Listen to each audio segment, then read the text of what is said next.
vodu pila sa kamena, pod dinarom rođena.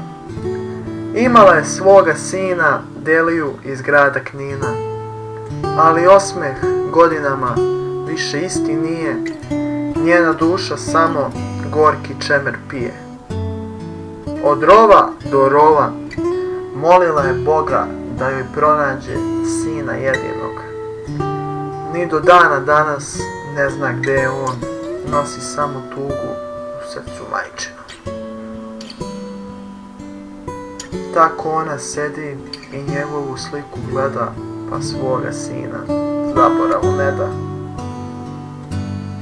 Neki kažu da se pod dinarom skrio, da se svojoj majici u snove javio, ali niko ne zna gde je on, nosi samo tugu